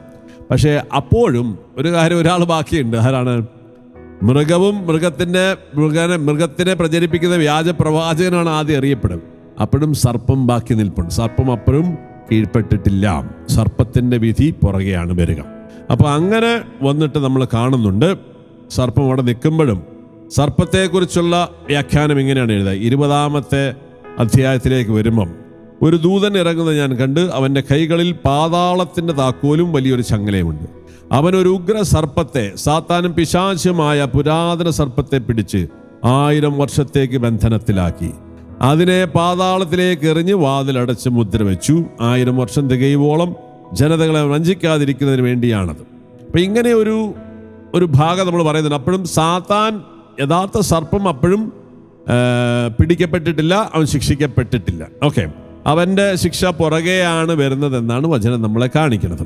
പക്ഷേ ഈ പറയുന്നത് പോലെ 1000 വർഷം കെട്ടിയിടുന്നൊരു സംവിധാനം നമ്മൾ കത്തോലിക്ക സഭയിൽ നമ്മൾ അങ്ങനെ ഒരു കാലഘട്ടത്തെക്കുറിച്ച് ചിന്തിക്കുന്നില്ല. ഈ 1000 വർഷം എന്ന് പറയുന്നത് കൃത്യ വർഷമായിട്ടൊന്നും നമ്മൾ പരിഗണിക്കുന്നില്ല. ഓക്കെ, അത് it is already has happened എന്നാണ് നമ്മൾ വിശ്വസിക്കുന്നത്. കാരണം ഈ പ്രൊട്ടസ്റ്റൻ്റ് വിശ്വാസവും കാത്തലിക് വിശ്വാസവും തമ്മിലുള്ളൊരു വ്യത്യാസം എന്ന് പറയുമ്പോൾ, മാർട്ടിൻ ലൂത്തറിൻ്റെ ഒരു പഠനം അനുസരിച്ച് മരിച്ച ആത്മാക്കളെല്ലാം ഇന്നൊരു അബോധമായ ഒരു അവസ്ഥയിൽ കിടക്കുകയാണെന്നാണ് പറയുന്നത്. മാർട്ടിൻ ലൂത്തറിൻ്റെ ഒരു ടീച്ചിങ് അനുസരിച്ചിട്ട് മരിച്ച ആത്മാക്കളെല്ലാം വളരെ സ്വസ്ഥമായിട്ട് അന്ത്യവിധിക്കായിട്ട് ഇങ്ങനെ കിടക്കുന്ന ഒരു അവസ്ഥയിൽ കിടക്കുകയാണ്. എന്നാൽ കാൽവിൻ നമ്മളെ പഠിപ്പിക്കുന്നത്, അപ്പോൾ ലൂത്തർ പഠിപ്പിക്കുന്നത് അവർക്ക് ബോധമില്ലാതെ ഒരു വളരെ നിർജീവമായ ഒരു അവസ്ഥയിൽ ഇങ്ങനെ ഒരു സുഷുപ്താവസ്ഥയിൽ ഇങ്ങനെ കിടക്കുക എന്നാണ് പറയുന്നത്. എന്നാൽ കാൽവിൻ നമ്മളെ പഠിപ്പിക്കുന്നത് അവർ ഒരു അവസ്ഥയിലാണെങ്കിലും അവർ സുബോധത്തെയാണ്. ലൂത്തർ പഠിപ്പിക്കുന്ന അവർ ബോധമില്ലാത്ത ഒരവസ്ഥയിൽ, പ്രത്യേക ഒരവസ്ഥയിൽ ദൈവം അവരെ ഇങ്ങനെ ഒരുക്കി വെച്ചിരിക്കുക. അവരെന്തിനു വേണ്ടി? അവസാന വിധി, അന്ത്യവിധിക്ക് വേണ്ടി അവരിങ്ങനെ കിടക്കാന്ന് പറയും. എന്നാൽ കത്തോലിക്ക വിശ്വാസപ്രകാരം നമ്മൾ മനസ്സിലാക്കുന്നു, മരിച്ചു പോകുന്ന ആത്മാക്കളെല്ലാം അപ്പോൾ തന്നെ നമ്മൾ തനതു വിധി എന്ന് പറയുന്ന ഒരു അവസ്ഥയിലേക്ക് വരിക. നമ്മളെല്ലാവരും അപ്പോൾ തന്നെ ജഡ്ജ് ചെയ്യപ്പെടുകയാണ്. അതിൽ വിശുദ്ധരായിരിക്കുന്നത്, ഇവിടെയാണ് നമ്മൾ വിശുദ്ധരുടെ പ്രത്യേകതയും വിശുദ്ധരുടെ സഹായമൊക്കെ നമ്മൾ ചോദിക്കുന്നത്. വിശുദ്ധരായിട്ടുള്ള ആത്മാക്കൾ എന്ത് ചെയ്യും? അപ്പോൾ തന്നെ സ്വർഗത്തിലേക്ക് എടുക്കപ്പെടുമെന്നാണ് പറയുന്നത്. അതാണ് കത്തോലിക്ക സഭയുടെ വിശ്വാസം. അതുകൊണ്ട് നമ്മളിവിടെ ഈ 1000 വർഷത്തെ ഭരണം എന്ന് പറഞ്ഞിട്ടൊരു ഭരണമൊന്നും നമ്മൾ പ്രതീക്ഷിച്ചിരിക്കുന്നില്ല. It is already they are with Christ and they are enjoying that beautiful glorious life with Christ എന്ന് പറയും. എങ്കിലും അവർക്കപ്പോൾ ശരീരം കിട്ടിയിട്ടില്ല. ഈ അന്ത്യവിധിയെക്കുറിച്ച് നമ്മൾ ഇത് കഴിഞ്ഞൊരു ടോപ്പിക്ക് നമ്മൾ പറയുന്നതായിരിക്കും. അപ്പോൾ ഈ അന്ത്യവിധിയുടെ കാലഘട്ടത്തിൽ എല്ലാവർക്കും ശരീരം നൽകപ്പെടുന്നൊരു സമയമാണ്. ശരീരത്തിൻ്റെ ഉയർപ്പ് എന്ന് പറയുന്നത് അന്ത്യവിധിയിലാണ്. പക്ഷേ ആ അന്ത്യവിധി എത്തുന്നത് വരെ ലൂത്തറും പഠിപ്പിക്കുന്നത്, കാൽവിനും പഠിപ്പിക്കുന്നത്, പ്രൊട്ടസ്റ്റന്റ് പഠനം നമ്മൾ പഠിപ്പിക്കുന്നത് അവരൊരു പ്രത്യേക അവസ്ഥയിൽ കിടക്കാന്നുള്ളത്. എന്നാൽ കത്തോലിക്ക സഭ നമ്മൾ പഠിപ്പിക്കുന്നുണ്ട് അവരിപ്പോഴേ ഉയർത്തെഴുന്നേറ്റും. അവർ ക്രിസ്തുവിനോടൊപ്പം പിശാചിൻ്റെ മേൽ ആധിപത്യം നേടി. പിശാചിനാൽ ഇനി അവർക്ക് പരീക്ഷണങ്ങളില്ല, അവർക്ക് ഇനി പിശാചിൻ്റെ പ്രലോഭനങ്ങളില്ല. They are already won the battle and they are with Christ in ക്രിസ്തുവിനോടുകൂടെ ആയിരിക്കുന്ന അവസ്ഥയാണ്. ഇത് സഭ നമ്മളെ പഠിപ്പിക്കുന്നത്. പ്രത്യേകിച്ച് സ്തേഫാനോസിൻ്റെ മരണമൊക്കെ നമ്മൾ കാണിക്കുന്നത്. സ്തേഫാനോസ് മരിക്കുമ്പോൾ എന്താ സംഭവിക്കുന്നത്? സ്വർഗം തുറക്കപ്പെടുന്നവൻ കാണുകയാണ്. അവന് യേശു പിതാവിൻ്റെ വലതുഭാഗത്ത് ഉപവിഷ്ടനായി നിൽക്കുന്നത് അവൻ കാണുന്നു. So he was taken up right into the very presence of God. വീണ്ടും നമ്മൾ യേശുവിനെ രൂപാന്തരീകരണ സമയം ഏലിയായും മോശയും യേശുവിനെ വരുന്നത് നമ്മൾ കാണുന്നുണ്ട്. അപ്പോൾ ഇവരെല്ലാം അലൈവ് ആണ്. വീണ്ടും നമ്മൾ ദൈവത്തെ വിളിക്കുന്നത് അബ്രാഹത്തിൻ്റെ, ഇസഹാക്കിൻ്റെ, യാക്കോബിൻ്റെയും ദൈവമേ എന്നാണ് നമ്മൾ വിളിക്കുന്നത്. കാരണം അവരെല്ലാം ദൈവത്തിൻ്റെ കൂടെ ആയിരിക്കുന്നവരാണ്. അപ്പോൾ ഈ അവസ്ഥ, ഇതാണ് നമ്മളുടെ വിശ്വാസം എന്ന്. ഇതാണ് നമ്മൾ പെന്തക്കോസ്റ്റൽ, പ്രൊട്ടസ്റ്റന്റ് അല്ലെങ്കിൽ കാത്തലിക് ടീച്ചിങ്ങിൻ്റെ ഒരു വ്യത്യാസം. അപ്പം അതുകൊണ്ട് നമ്മളെ സംബന്ധിച്ച് ഈ പിശാചിൻ്റെ 1000 വർഷത്തെ ഭരണവും അങ്ങനത്തെ ഒന്നുമില്ല. We are one it. അപ്പോൾ അത് സാധിച്ചു കഴിഞ്ഞവരാണ്, ഇന്ന് ദൈവത്തിൻ്റെ കൂടെ ആയിരിക്കുകയാണ്. പക്ഷേ നമ്മൾ അന്ത്യവിധിക്കായിട്ട് നമ്മൾ കാത്തിരിക്കുന്നു. ആ അവസാന വിധി, അന്ന് എല്ലാവരും ഉയർപ്പിക്കപ്പെടുന്ന ഒരു സമയമാണ്. നമുക്കെല്ലാം ശരീരങ്ങൾ ലഭിക്കുന്ന ഒരു സമയം. അതിന് ശേഷം 2 രീതിയിലായിട്ട് നമ്മൾ വേർതിരിക്കപ്പെടുകയാണ്. സാത്താനോടുകൂടെ നരക അഗ്നിയിലേക്ക് എറിയപ്പെടുന്ന ഒരവസ്ഥ. ഇങ്ങനെ ഒരവസ്ഥ വരുന്നുണ്ട്. ഈ അവസ്ഥയിലാണ് സാത്താൻ വലിച്ചെറിയപ്പെടുന്നത്. ഇതിനെക്കുറിച്ച് ഇങ്ങനെ പറയുന്നുണ്ട് 20-ാമത്തെ അധ്യായം 7-ാമത്തെ വചനം. എന്നാൽ 1000 വർഷം തികയുമ്പോൾ സാത്താൻ ബന്ധനത്തിൽ നിന്ന് മോചിതനാകും. ഭൂമിയുടെ 4 കോണുകളിലുമുള്ള ജനതകളെ വഴിതെറ്റിക്കാൻ അവൻ പുറത്തു വരും. അങ്ങനെ പുറത്തു വന്നതിന് ശേഷം 10-ാമത് അവരെ വഴിതെറ്റിക്കുന്ന പിശാചാകട്ടെ മൃഗവും വ്യാജ പ്രവാചകനും വസിച്ചിരുന്ന ഗന്ധകാഗ്നി തടാകത്തിലേക്ക് എറിയപ്പെട്ടു. അവിടെ രാപകൽ നിത്യകാലത്തേക്ക് അവർ പീഡിപ്പിക്കപ്പെടും. ആദ്യം മൃഗവും പിന്നെ പ്രവാചകൻ, മൃഗത്തെ പരിപോഷിപ്പിക്കുന്ന പ്രവാചകനും ആദ്യമേ അവർ കീഴ്പ്പെടുത്തപ്പെടും. അതിനുശേഷം അവസാന വിധിയിലേക്ക് പിശാചും ഈ നരകാഗ്നിയിലേക്ക് എറിയപ്പെടും. അപ്പോൾ പിശാചിനോടൊപ്പം ഈ സത്യത്തിനും നീതിക്കും എതിരായി പ്രവർത്തിക്കുന്ന, അല്ലെങ്കിൽ ക്രിസ്തുവിനെ ധിക്കരിക്കുന്ന, ക്രിസ്തു വഴി നൽകപ്പെട്ട ദൈവത്തിൻ്റെ കാരുണ്യവും സ്നേഹവും എല്ലാം തിരസ്കരിച്ച് ഈ ലോകത്തിൽ തോന്നിവാസവും അന്യായം പ്രവർത്തി നടക്കുന്ന എല്ലാ മനുഷ്യരും ഈ അന്ത്യവിധിയിൽ ഈ നരകാഗ്നിയിലേക്ക് എറിയപ്പെടും എന്നുള്ളതാണ്. അപ്പം ഇതാണ് ഇവർക്ക് സംഭവിക്കാമെന്ന്. അപ്പോൾ ഇവർക്ക് കുറച്ച് കാലഘട്ടം കൊടുത്തിട്ടുണ്ട്. ആർക്കാണ്? ആൻറ്റി ക്രൈസ്റ്റിനും ഈ വ്യാജ പ്രവാചകൻ എന്ന് പറയുന്നത്. ഇവർക്ക് ഒരു പ്രത്യേക കാലഘട്ടം കൊടുക്കുന്നുണ്ട്. ആ കാലഘട്ടത്തിൽ അവർ സഭയെ പീഡിപ്പിക്കും, ക്രിസ്ത്യാനികളെ പീഡിപ്പിക്കും. ഞാൻ നേരത്തെ പറഞ്ഞ ഇപ്പോഴേ ആ അരൂപി പ്രവർത്തനത്തിലാണ്. ഓക്കെ, അത് ശക്തി പ്രാപിച്ചുകൊണ്ട് ഇങ്ങനെ വന്നുകൊണ്ടിരിക്കുന്ന ഒരു കാലഘട്ടമാണ്. നമ്മൾ മുമ്പ് ഏത് കാലഘട്ടത്തെക്കാളും എല്ലാ ഭാഗത്തു നിന്നും ഈ ആൻറ്റി ക്രൈസ്റ്റ് എലമെൻ്റ് ഇങ്ങനെ ശക്തമായി നിൽക്കുന്ന ഒരു കാലഘട്ടത്തിലാണ് നമ്മൾ ജീവിക്കുന്നത്. അപ്പം അതുകൊണ്ട് ഇങ്ങനെ ഇതാണ് ഇവരുടെ അന്ത്യമെന്നത്. അപ്പം അങ്ങനെ വരുമ്പോഴും നമ്മൾ ഒരു കാരണം നമ്മൾ മനസ്സിലാക്കുന്നുണ്ട്. വെളിപാട് പുസ്തകം 20-ാമതിൽ ഇതിനിടയിൽ ഈ വിശുദ്ധാത്മാക്കൾ. ഇപ്പം ചിലപ്പോൾ നമ്മൾ കഴിഞ്ഞ പ്രാവശ്യം പറഞ്ഞതിൽ ചില ആൾക്കാരൊക്കെ ചോദിച്ചു, ഇപ്പം ഈ മുദ്ര സ്വീകരിക്കണം എന്നൊക്കെ പറയില്ലേ, മുദ്ര സ്വീകരിച്ച് നമ്മൾ ഇവർക്ക് ഈ എലമെൻറ്റിനെതിരായിട്ട് നമ്മളിപ്പോഴേ എന്തു ചെയ്യണം, നമ്മൾ യുദ്ധം ചെയ്യേണ്ടവരുണ്ട്. അങ്ങനെയുള്ളവർ എന്തു ചെയ്യണം, ഇതിനാണ് നമ്മൾ വിശുദ്ധന്മാർ നമ്മളെ പഠിപ്പിക്കുന്നത്. അപ്പോൾ ഇവരെക്കുറിച്ച് ഇങ്ങനെ പറയുന്നുണ്ട്. വെളിപാട് പുസ്തകം 20-ാമത്തെ അധ്യായം 4 മുതലുള്ള വചനത്തിൽ വരെ. കൂടാതെ യേശുവിനും ദൈവവചനത്തിനും നൽകിയ സാക്ഷ്യത്തെ പ്രതി ശിരച്ഛേദനം ചെയ്യപ്പെട്ട ഒരു ആത്മാക്കളെയും മൃഗത്തെയോ അതിൻ്റെ സാദൃശ്യത്തെയോ ആരാധിക്കുകയും നെറ്റിയിലും കയ്യിലും അതിൻ്റെ മുദ്ര സ്വീകരിക്കുകയും ചെയ്യാതിരുന്നവരെയും ഞാൻ കണ്ടു. ഓക്കെ, നമ്മൾ ഇത് പറയുമ്പോൾ നമ്മൾ പഴയ കാലം തൊട്ട് നമ്മൾ ഈ പ്രോസസ്സിംഗ് കൊണ്ട്, ഞാൻ കഴിഞ്ഞ ദിവസം പറഞ്ഞു, നബൂഖദ്നേസർ രാജാവിൻ്റെ കാലഘട്ടത്തിൽ ആ പ്രതിമയെ ആരാധിക്കാത്തതിന് 3 യുവാക്കന്മാരെ അഗ്നികുണ്ഡത്തിലെറിഞ്ഞു. മക്കബായരുടെ പുസ്തകത്തിൽ നമ്മൾ കാണുന്നുണ്ട് ഇതേപോലെ എലിയാസർ എന്നൊരു മനുഷ്യൻ പന്നിമാംസം കഴിക്കാത്തതിന് മേൽ പീഡിപ്പിക്കപ്പെടുന്നു. അപ്പോൾ ഇങ്ങനെ ഈ രീതിയിലുള്ള ഒരു രക്തസാക്ഷിത്വം പണ്ട് കാലത്ത് നടക്കുന്നത് ഇപ്പോഴും നടക്കുന്നുണ്ട്. ഓക്കെ, ഇപ്പോഴും സംഭവിച്ചുകൊണ്ടിരിക്കുകയാണ്. അപ്പം ഇവരെ എല്ലാമാണ് നമ്മൾ വിശുദ്ധരെന്ന് പറയുന്നത്. അപ്പം ഇതാണ് കത്തോലിക്ക സഭയുടെ ബ്യൂട്ടി എന്ന് പറയുന്നത്. നമുക്കുള്ള ഏറ്റവും വലിയ ഗ്രേറ്റ് അഡ്വാൻറ്റേജ് ഇതാണ്. കാരണം ക്രിസ്തു എന്ന സഭ എന്ന് പറയുന്നത്, നമ്മളെ സംബന്ധിച്ച് സഭ എന്ന് പറയുന്നത് ഈ കാണുന്നതല്ല. അതിനകത്ത് 3 ഘടകങ്ങളുണ്ട്. നമ്മൾ സമരസഭ, നമ്മൾ ബാറ്റിൽ ഈ പിശാചിനെതിരെ യുദ്ധം ചെയ്തുകൊണ്ടിരിക്കുന്നവരാണ്. രണ്ടാമത്തെ ഒരു സഭ ഈ യുദ്ധം വിജയിച്ചവരാണ്. ഇവരാണ് വിശുദ്ധ ഗണം എന്ന് പറയുന്നത്. മൂന്നാമത് വിശുദ്ധ വിശുദ്ധി പ്രാപിക്കാൻ വേണ്ടി മരിച്ചതിന് ശേഷം അവർ ദൈവത്തിൻ്റെ നരകത്തിൽ പോകാനുള്ള പാപം ചെയ്തിട്ടില്ല, പക്ഷേ അവർ പരിപൂർണ്ണ വിശുദ്ധി പ്രാപിക്കാത്തവർക്ക് ശുദ്ധീകരണ സ്ഥലത്ത് കടന്നു. അപ്പോൾ ഈ 3 ഘടകങ്ങൾ ചേർന്നതാണ് സഭ. അതാണ് കത്തോലിക്ക സഭ. That is A beauty of the Catholic church. അപ്പോൾ അതുകൊണ്ട് തന്നെ ഈ വിജയം പ്രാപിച്ച ഇത്തരം ആൾക്കാർ നമ്മൾ വിശുദ്ധന്മാരെന്ന് പറയണം. അപ്പോൾ ഇവരെ സംബന്ധിച്ച് പിശാചുമായുള്ള യുദ്ധം കഴിഞ്ഞ് ഇവർ ആ ബാറ്റിൽ വിജയിച്ച് ക്രിസ്തുവിനോട് മഹത്വത്തിൽ ഇരിക്കുന്നവരാണ്. അപ്പോൾ അവരെ കുറിച്ചാണ് ഇവിടെ പറയപ്പെടുന്നത്. യേശു ക്രിസ്തുവിനും ദൈവവചനത്തിന് നൽകിയ സാക്ഷ്യത്തെ പ്രതി ശിരച്ഛേദനം ചെയ്യപ്പെട്ട ഒരു ആത്മാക്കളെയും മൃഗത്തെയോ അതിൻ്റെ സാദൃശ്യത്തെയോ ആരാധിക്കുകയും നെറ്റിയിലും കയ്യിലും അതിൻ്റെ മുദ്ര സ്വീകരിക്കുകയും ചെയ്യാതിരുന്നവരെയും ഞാൻ കണ്ടു. അവർ ജീവൻ പ്രാപിക്കുകയും 1000 വർഷം ക്രിസ്തുവിനോട് വാഴുകയും ചെയ്തു. ഇതാണ് ഒന്നാമത്തെ പുനരുത്ഥാനം. അപ്പം ഈ പുനരുത്ഥാനമാണ് കത്തോലിക്ക സഭ നമ്മൾ പറയുന്നത്. They are already risen. അവരപ്പം തന്നെ അവർ ക്രിസ്തുവിനോട് എത്തിക്കഴിഞ്ഞു. കാരണം അവർ ഇതിനെ റെസിസ്റ്റ് ചെയ്തവർ. നമ്മളും ഈ വിശുദ്ധിയിലേക്ക് വളരുക, ഇതാണ് നമ്മുടെ വിളി. ഓക്കെ, വളരെ ക്ലിയർ ആണ് മക്കളെ. We are not created to become some successful, productive, efficient people in this world. Okay? കത്തോലിക്ക സഭയിലെ ക്രിസ്ത്യാനികളുടെ വിളി എന്ന് പറയുന്നത് സക്സസ് അല്ല. നമ്മുടെ വിളി ഫെയ്ത്ത്ഫുൾനെസ് ആണ്.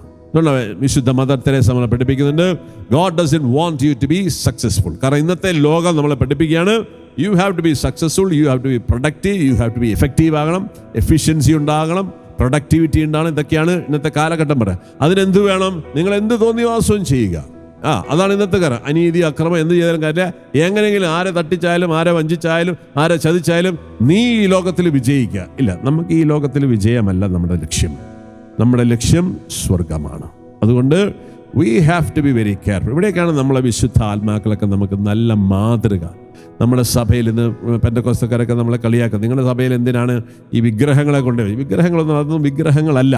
ദേ are all role models for this the young generation. നമുക്ക് വേണ്ടിയുള്ള റോൾ മോഡൽസ് ആണ് ഇവരൊക്കെ. എങ്ങനെ സത്യത്തിന് വേണ്ടി, വിശ്വാസത്തിന് വേണ്ടി ഈ മുദ്ര സ്വീകരിക്കാതെ സാക്ഷ്യം നൽകിയതുകൊണ്ട്, രക്തസാക്ഷിത്വം വരിച്ച് ക്രിസ്തുവിന് സാക്ഷ്യം നൽകിയ വിശുദ്ധ ധീരയായ സ്ത്രീകളുടെയൊക്കെ മോഡൽസാണ് നമ്മുടെ സഭയിൽ വെച്ചിരിക്കുന്നത്, നമ്മുടെ പള്ളിയിലൊക്കെ വെച്ചിരിക്കുന്നത്. നമ്മളതിനെ ആരാധിക്കുന്നൊന്നുമില്ല, നമ്മൾ അവരോട് പ്രാർത്ഥിക്കുന്നു. We venerate them. അവരെ നമ്മൾ ഒത്തിരി ബഹുമാനിക്കുന്നു. കാരണം ഇവരെല്ലാം സഭയിൽ നമ്മുടെ മുമ്പിൽ വെച്ചിരിക്കുന്നത്, ഈ കാലഘട്ടത്തിൽ നിങ്ങളും ഇതുപോലെ ക്രിസ്തുവിന് സാക്ഷ്യത്തിന് വേണ്ടിയിട്ടും ഇതുപോലെ തന്നെ മൃഗത്തെയോ അതിൻ്റെ സാദൃശ്യത്തെയോ ആരാധിക്കുകയും നെറ്റിയിലും കയ്യിലും അതിൻ്റെ മുദ്ര സ്വീകരിക്കുകയും ചെയ്യാതിരുന്നവരെയും ഞാൻ കണ്ടു. അപ്പോൾ ഈ കാലഘട്ടത്തിൽ നമ്മൾ ഈ പറയുന്ന കാര്യങ്ങളൊക്കെ അനുസരിച്ച് നമ്മൾ ഇതിൽ നിന്നൊക്കെ മാറി നിൽക്കാൻ വിളിക്കപ്പെട്ടിരിക്കുന്നു. അപ്പം നമ്മൾ വിചാരിക്കും, അയ്യോ അങ്ങനെയാകുമ്പോൾ എനിക്ക് നല്ല ജോലി ചെയ്യാൻ പറ്റില്ലല്ലോ, എൻ്റെ ബിസിനസ്സൊക്കെ ഇത് ചെയ്യാൻ പറ്റത്തില്ല. എൻ്റെ ആവശ്യമില്ല. ഇതാണ് നമ്മൾ മനസ്സിലാക്കേണ്ടത്. കാരണം നമ്മൾക്ക് എങ്ങനെ ഇവിടെ കുറേ പൈസ ഉണ്ടാക്കുക, എങ്ങനെ ഇവിടെ കുറേ സംഗതികൾ സ്ഥാപിച്ചെടുക്കുക എന്നുള്ളതല്ല നമ്മുടെ ലക്ഷ്യം. ചില കാര്യങ്ങൾ നമ്മൾ മനസ്സിലാക്കുകയാണ്, ഇത് സത്യമല്ല, ഇത് നീതിയല്ല, ഇത് ദൈവവചനത്തിന് ചേർന്നതല്ല, നമ്മുടെ വിശ്വാസത്തിന് നിരക്കാത്തതാണെങ്കിൽ വേണ്ട എന്ന് പറയാനുള്ള ചങ്കൂറ്റം വേണം. ഇതിനാണ് നമ്മുടെ വിശ്വാസം എന്ന് പറയുന്നത്. ഈ വിശ്വാസം ഈ അവസാന കാലഘട്ടങ്ങളിൽ ഉണ്ടാകണം. ഇതാണ് വിശ്വാസം എന്ന് പറയുന്നത്. അല്ല നമ്മൾ നേരത്തെ കാണുന്ന വിശ്വാസമൊന്നുമല്ല. ഈ വിശ്വാസത്തെക്കുറിച്ച് നമ്മൾ വെളിപാട് പുസ്തകം 14-ാമത്തെ അധ്യായത്തിൽ പറയുന്നുണ്ട്. 9-ാമത്തെ മൂന്നാമതൊരു ദൂതൻ വന്ന് ഉച്ചസ്വരത്തിൽ വിളിച്ചു പറഞ്ഞു, ആരെങ്കിലും മൃഗത്തെയോ അതിൻ്റെ പ്രതിമയോ ആരാധിക്കുകയോ നെറ്റിയിലോ കയ്യിലോ മുദ്ര സ്വീകരിക്കുകയോ ചെയ്താൽ അവൻ ദൈവകോപത്തിൻ്റെ പാത്രത്തിൽ അവിടുത്തെ ക്രോധത്തിൻ്റെ വീഞ്ഞ് കലർപ്പില്ലാതെ പകർന്നു കുടിക്കും. നമ്മൾ യഹൂദ ജനത്തിൻ്റെ സീസറിൻ്റെ കാര്യം പറഞ്ഞ് ഞാൻ നേരത്തെ പറഞ്ഞു വെച്ചിരുന്നു. മനസ്സിലായി? It is already happening. എല്ലാ സ്ഥലത്തും നടന്നുകൊണ്ടിരിക്കുകയാണ്. അത് ഈ കാലഘട്ടത്തിലുണ്ട്, നമ്മുടെ മുമ്പിലുണ്ട്. അപ്പം ഇന്നും നമ്മൾ ചില കാര്യങ്ങളെല്ലാം വിട്ടു നിൽക്കാൻ നമ്മൾ നിർബന്ധിക്കപ്പെട്ടിരിക്കുന്നത്. കാരണം നമുക്ക് ഈ റോമാ സാമ്രാജ്യത്തിൻ്റെ സൗകര്യവും ആധിപത്യവും നേടി സുഖത്തോടെ ജീവിക്കാൻ വേണ്ടിയിട്ടല്ല നമ്മൾ ഇരിക്കുന്നത്. അത് കുറച്ചു കാലത്തേക്ക് ഉണ്ടാകും. ആ കുറച്ചു കാലം കഴിഞ്ഞ് റോമാ സാമ്രാജ്യം തന്നെ തകർക്കപ്പെടാൻ പോവുകയാണ്. അതിൻ്റെ കൂടെ നിങ്ങളും നശിച്ചു പോകരുത്. അതുകൊണ്ടാണ് നമ്മൾ ഇതിൽ നിന്നൊക്കെ മാറി നിൽക്കാനുള്ള ഒരു ജ്ഞാനവും ഒരു ആർജവത്വവും നമുക്ക് വേണം. അങ്ങനെ വരുന്നവരെ മേൽ ദൈവത്തിൻ്റെ കോപമുണ്ടാകുമെന്ന് പറയുന്നു. എന്നിട്ട് പറയുകയാണ്, വിശുദ്ധ ദൂതന്മാരുടെ കുഞ്ഞാടിൻ്റെ മുൻപാകെ അഗ്നിയാലും ഗന്ധകത്താലും അവർ പീഡിപ്പിക്കപ്പെടുകയും ചെയ്യും. അവരുടെ പീഡനത്തിൻ്റെ പുക എന്നും ഉയർന്നുകൊണ്ടിരിക്കും. മൃഗത്തെയും അതിൻ്റെ പ്രതിമയും ആരാധിക്കുന്നവർക്കും അതിൻ്റെ നാമമുദ്ര സ്വീകരിക്കുന്നവർക്കും രാപകൽ ഒരാശ്വാസം ഉണ്ടായിരിക്കില്ല. ഇവിടെയാണ് ദൈവത്തിൻ്റെ കൽപ്പനകൾ പാലിക്കുന്ന വിശുദ്ധരുടെ സഹനശക്തിയും യേശുവിലുള്ള വിശ്വാസവും വേണ്ടത്. ഓക്കെ, അപ്പം ഇവിടെ ഒരു സഹനശക്തി നമുക്കുണ്ടായിരിക്കണം. ഇതൊക്കെ നമുക്കൊരു സഹനമാണ്. ഇങ്ങനെ ചില കാര്യങ്ങൾ, ചില മുദ്രകളും ചില സൗകര്യങ്ങളും സാധനങ്ങളൊന്നും എനിക്ക് വേണ്ട എന്ന് നിങ്ങൾ തീരുമാനിക്കുമ്പോൾ നമുക്ക് ചില ഞെരുക്കങ്ങളും ചില കഷ്ടപ്പാടുകളൊക്കെ ഉണ്ടാവും.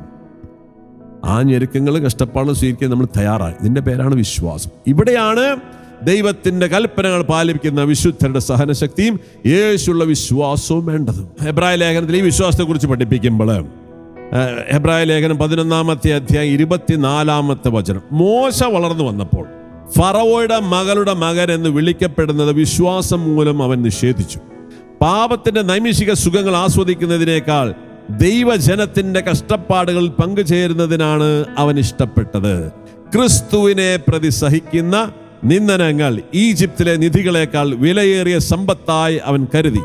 തനിക്ക് ലഭിക്കാനിരുന്ന പ്രതിഫലത്തിലാണ് അവന്റെ ദൃഷ്ടി പതിച്ചത്. രാജകോപം ഭയപ്പെടാതെ വിശ്വാസത്താൽ അവൻ ഈജിപ്ത് വിട്ടു. അദൃശ്യനായവനെ ദർശിച്ചവൻ എന്ന പോലെ അവൻ സഹിച്ചു നിന്നു. അപ്പൊ ഈ മോശ അങ്ങനെ ചെയ്തെങ്കിൽ ഞാൻ പറയാം, ഈ ആന്റി ക്രൈസ്റ്റ് എലമെന്റ് അന്നുണ്ട്, ഫറവോയിൽ നമ്മൾ കാണുകയാണ്. അപ്പൊ ഇന്നത് വരുമ്പോഴും നമ്മുടെ വിശ്വാസം അനുസരിച്ച് നമുക്ക് ഈ ലോകത്തിലെ എല്ലാ സുഖ സൗകര്യങ്ങളും നമുക്ക് വിളിക്കപ്പെട്ടിട്ടില്ല. കാരണം നമ്മുടെ സൗകര്യം നമുക്ക് സ്വർഗത്തിൽ കുഞ്ഞാടിന്റെ കൂടെ നമുക്കൊരു വാസസ്ഥലം ഒടുക്കുകയാണ്. അവിടെയാണ് നമ്മുടെ ലക്ഷ്യമാകേണ്ടത്. ആ ലക്ഷ്യത്തിലേക്ക് വരാനായിട്ട് ഇവിടെ ചില കാര്യങ്ങളൊക്കെ നഷ്ടപ്പെടുത്തുവാനും വേണ്ടാന്ന് വെക്കുവാനും ഈ ചിലപ്പോൾ ഈ ഇവിടെ ലോകത്തിന്റെ ഭരണാധികാരികൾ നമുക്ക് നിർദ്ദേശിക്കുന്ന ചില നിർദ്ദേശങ്ങൾ തിരസ്കരിക്കേണ്ടി വരും. ഈ പറഞ്ഞ നിങ്ങൾ മുദ്ര വെക്കണം, നിങ്ങൾ ഇങ്ങനെ മരുന്ന് കുടിക്കണം, ഇതൊക്കെ ചെയ്യുമ്പോൾ സാധ്യമല്ല. അങ്ങനെ സാധിക്കാതെ വരുമ്പോൾ എന്ത് ചെയ്യണം? നമുക്ക് ചില പ്രിവിലേജസ് നഷ്ടപ്പെടും, ചില പരിഗണനകൾ നഷ്ടപ്പെടും, ചില സുഖ സൗകര്യങ്ങൾ നഷ്ടപ്പെടും. അത് സാരമില്ല, കാരണം നമുക്ക് നമ്മുടെ ലക്ഷ്യം സ്വർഗത്തിലേക്ക്. ഇവിടെയുള്ള ചില സഹനങ്ങൾ നമുക്കൊരു ബുദ്ധിമുട്ടില്ല. 2, ഇതിൻ്റെ പേരാണ് വിശ്വാസം. ഈ വിശ്വാസം നമ്മൾ കാത്തുവരിക്കണം. അപ്പം അതുകൊണ്ട് നമ്മൾ ഈ കാലഘട്ടത്തിലൊക്കെ അതുകൊണ്ട് നമ്മൾ ഇന്നത്തെ ഒരു സുവിശേഷ പ്രഘോഷണം തന്നെ മാറ്റണം. കാരണം നമ്മളിന്ന് രോഗവും പ്രശ്നങ്ങളൊക്കെ വരുന്നതെല്ലാം മാറാൻ വേണ്ടിയിട്ടാണ് യേശു. ഇല്ല, രോഗവും പ്രശ്നങ്ങളൊക്കെ അതിൻ്റെ പുറകിലൊരു ദൈവിക പദ്ധതിയുണ്ടെന്നും അത് സഹിച്ച് അനേകം ആത്മാക്കളെ രക്ഷപ്പെടുത്താൻ ഈ സഹനങ്ങൾക്ക് മൂല്യമുണ്ട്. ഇവിടെയാണ് കാത്തലിക് ടീച്ചിങ്ങിൻ്റെ ബ്യൂട്ടി എന്ന് പറയുന്നത്.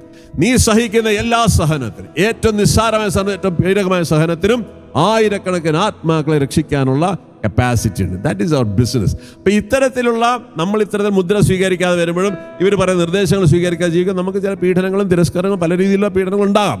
ഈ പീഡനങ്ങളെ നമ്മൾ എന്തിനു വേണ്ടി ഉപയോഗിക്കുന്നു? ആയിരക്കണക്കിന് 10,000-കണക്കിന് ആത്മാക്കളെ രക്ഷപ്പെടുത്താൻ നമ്മൾ ഉപയോഗിക്കുന്നത്. That is the greatest evangelisation. അപ്പോൾ അതുകൊണ്ട് ഇതിനാണ് നമ്മൾ ഒരുങ്ങേണ്ടത്. അതുകൊണ്ട് നമ്മളെല്ലാ പ്രശ്നങ്ങളും മാറാൻ വേണ്ടിയല്ല യേശു ക്രിസ്തുവിൻ്റെ പുറകെ പോകുന്നത്. ചില കുരിശുകൾ, യേശുവിനെ പ്രതിയുള്ള കുരിശുകൾ സഹിക്കാൻ നമ്മൾ തയ്യാറാകണം. ഇതിനുള്ളൊരു വിശ്വാസമാണ്. മോശയ്ക്ക് ആ വിശ്വാസം ഉണ്ടായിരുന്നു. രാജകൽപ്പന അവൻ തിരസ്കരിച്ചു, രാജാവിൻ്റെ കോപമുണ്ടാവും. അത് I don't care about what pharaoh think about me, I don't care because eye care about my Christ my Lord.